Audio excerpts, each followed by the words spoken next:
আসসালামু আলাইকুম বন্ধুরা, আশা করি আপনারা সকলে সুস্থ আছেন। সবাইকে নিউটেক ভিডি চ্যানেলের পক্ষ থেকে জানাই অসংখ্য শুভেচ্ছা ও অভিনন্দন। আজকের ভিডিওর মাধ্যমে আমি আপনাদের দেখাতে চলেছি ফেসবুকের 5টি গুরুত্বপূর্ণ সেটিংস, যেগুলো আপনারা অনেকেই জানেন, আবার অনেকেই জানেন না। যারা জানেন না শুধু তাদের জন্য ভিডিওটি।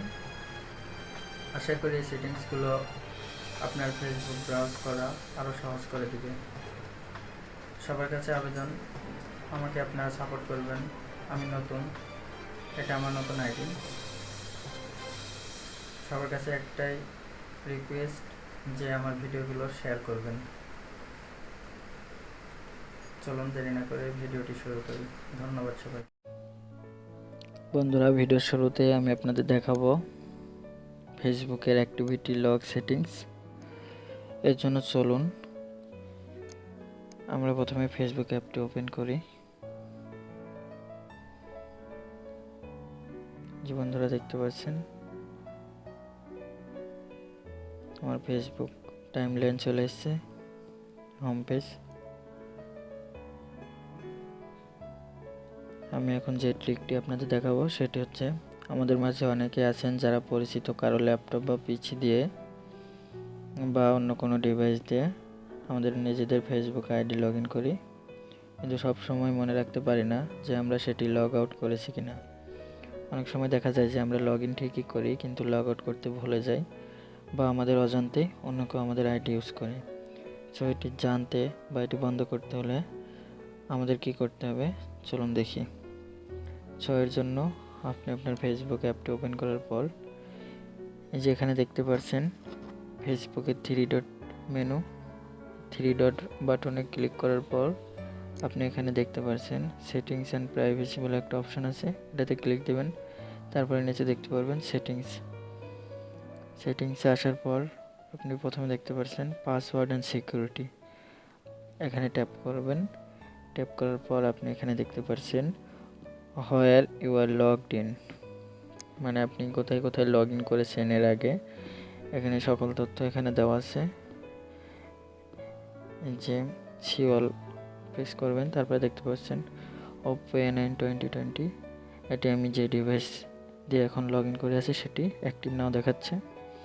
তারপরে দেখুন এখানে লোকেশন দিচ্ছে উইন্ডোজ পিসি, আমি আমার পিসি দিয়ে লগ ইন করছিলাম 26শে জুলাই, সেটা এখানে দেখাচ্ছে। তারপরে রয়েছে অ্যান্ড্রয়েড ক্রোম, আমি ক্রোম ব্রাউজার দিয়ে লগ ইন করছি, সেটাও এখানে দেখাচ্ছে। তারপরে দেখতে পাচ্ছেন অ্যান্ড্রয়েড লন্ডন ইউনাইটেড কিংডম, এই যে এটা আমার কাছে এটা কিন্তু রিস্কি মনে হচ্ছে, এই কারণে আমি এটা রাখবো না বা এখান থেকে লগ ইন করবো।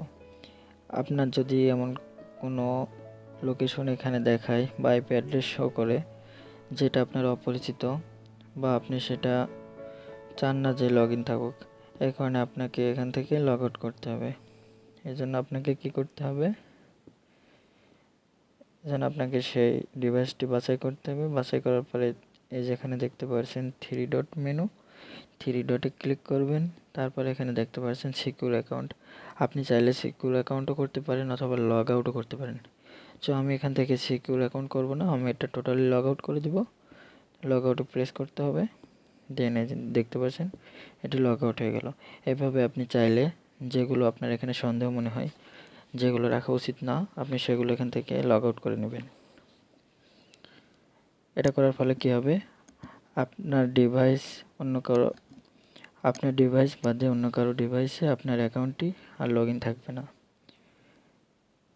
সো তারপরে চলে যাই দ্বিতীয় যে ট্রিক্সটি নিয়ে আপনাদের মাঝে আমি আলোচনা করব, সেটি হচ্ছে আমরা অনেক সময় এমন কিছু অপ্রত্যাশিত গ্রুপ বা পেজ বা প্রোফাইল থেকে কিছু পোস্ট পেয়ে থাকি যেগুলো আমাদের অসহ্য লাগে বা আমরা সেগুলো দেখতে চাই না, বা আমাদের টাইমলাইনে এমন কিছু আসে যেগুলো আমরা চাইলেও তাকে ব্লক দিতে পারি না বা আনফ্রেন্ডও করতে পারি না, কিন্তু চাই তার পোস্ট যেন আমাদের সামনে বারবার না আসে।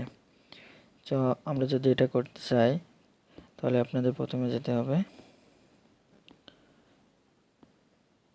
এই যে বন্ধুরা দেখতে পাচ্ছেন উদাহরণ হিসেবে আমি এই আইডিটা বাছাই করলাম, খুব ঘন ঘন পোস্ট আসে। তো আমি এটা চাইবো যে আমার টাইম লাইনে যেন এই আইডি বা গ্রুপ থেকে আর পোস্ট না আসে। এজন্য আমাকে এই যে আইডি বা গ্রুপের পাশে যে 3 ডট মেনু, এটাতে ক্লিক করবেন। ক্লিক করার পরে আপনি এখানে দেখতে পাবেন স্নোজ ফর 30 ডেজ।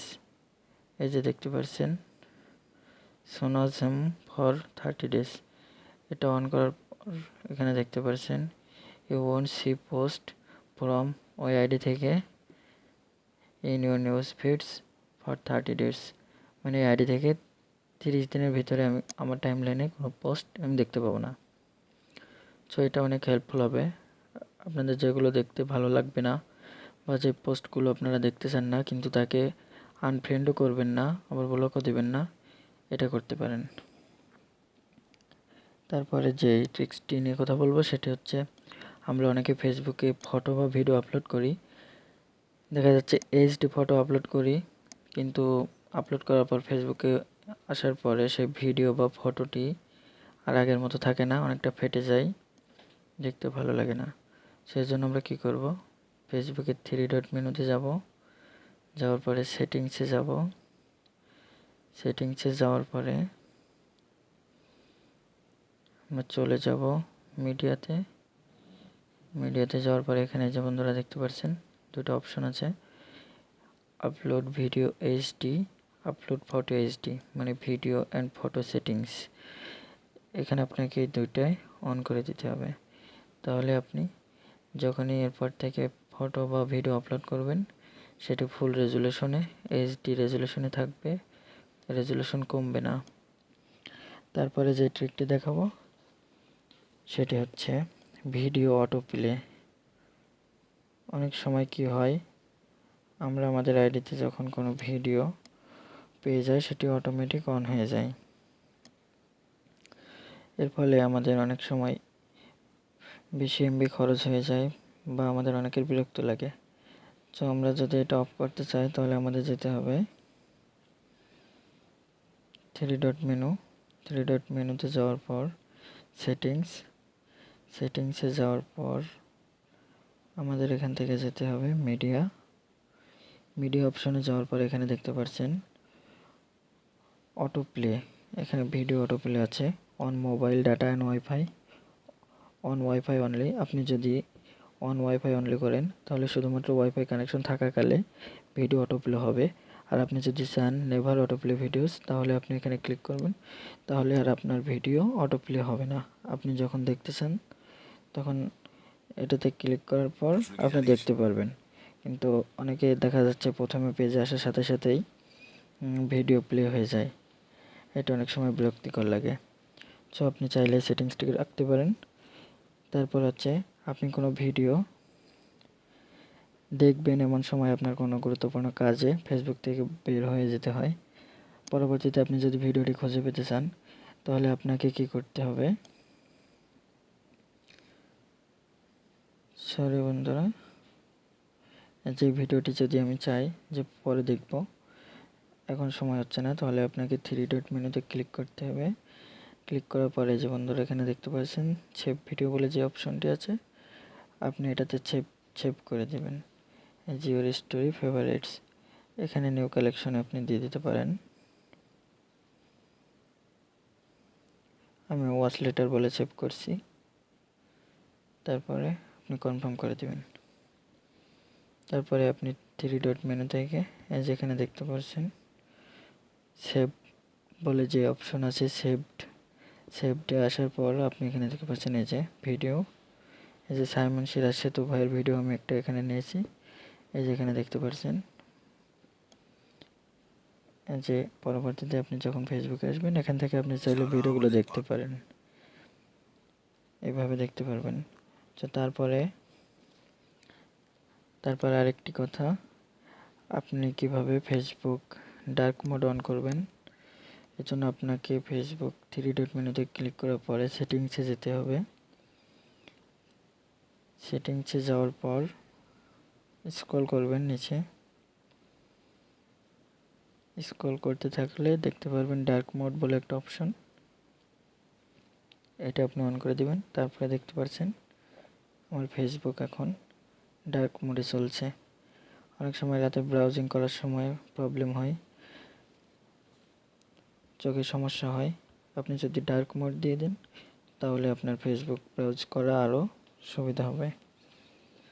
এরপর হচ্ছে কিভাবে আমরা আমাদের কভার ফটোে এখানে 360 ডিগ্রি, এই যে বন্ধুরা দেখতে পাচ্ছেন আমার প্রোফাইলে 360 ডিগ্রি একটি ফটো অ্যাড করা আছে। তো আপনারা চাইলেই এমন যে কোনো ফটো অ্যাড করতে পারেন। এজন্য আপনাদের যেতে হবে এখানে ফটো যে অপশনটা আছে এখানে ক্লিক করবেন। তারপরে দেখতে পাচ্ছেন এখানে অনেকগুলো option, view profile cover, upload photo, select photo in Facebook, create cover college, select artwork. So আমি যদি ভিউ কভার প্রোফাইলে যাই তাহলে এখানে দেখতে পাচ্ছেন ফটোটি, কিন্তু এটা 360 ডিগ্রি, মানে এটা দেখতে অনেকটা সুন্দর লাগে। সো আপনি চাইলে এটা অ্যাড করতে পারেন। এজন্য আপনাকে সিলেক্ট আর্টওয়ার্ক অপশনে যেতে হবে। তারপর এখানে দেখতে পাচ্ছেন ফেসবুক, এখানে অনেকগুলো ফটো অটোমেটিক দিয়ে রেখেছে আমাদের ইউজের জন্য। সো আপনি এখান থেকে আপনার পছন্দ মতো যে কোনো একটি সিলেক্ট করবেন। এখানে এগুলো হলো ফটো, আর যেগুলো 360 ডিগ্রি সেগুলোতে চিহ্ন, এই যে বিশেষ সাইনটি দেওয়া আছে। সো আপনি এখান থেকে এটা জাস্ট সিলেক্ট করবেন। সো আপনি যদি চান এটা আপনার কভার ফটো অ্যাড করবেন তাহলে আপনি করতে পারেন, বা যদি চান এটা করবেন তবুও করতে পারেন। তো এখানে আসার পরে আপনি নেক্সট, এই যে এখানে নেক্সট আছে, আপনি নেক্সট বাটনে ক্লিক করবেন, দেন সেভ করবেন। সেভ করার পর কিছুক্ষণের মধ্যে এই যে বন্ধুরা দেখতে পাচ্ছেন এই যে এখানে কভার ফটোটি চেঞ্জ হয়ে গেল। তো আপনারা এইভাবে 360 ডিগ্রি কভার ফটো অ্যাড করে আপনার ফেসবুক আইডিটি আরও সুন্দর, আরও আকর্ষণীয় করতে পারেন। এই ছিল আজকের ভিডিও। সবাইকে অসংখ্য ধন্যবাদ ভিডিওগুলো দেখার জন্য। আশা করি আপনারা আমাকে সাপোর্ট করবেন। আবারও বলি, আমার চ্যানেলটি নতুন, দয়া করে সবাই সাপোর্ট করুন, লাইক করুন, শেয়ার করুন, সাবস্ক্রাইব করুন। অসংখ্য ধন্যবাদ। আসসালামু আলাইকুম।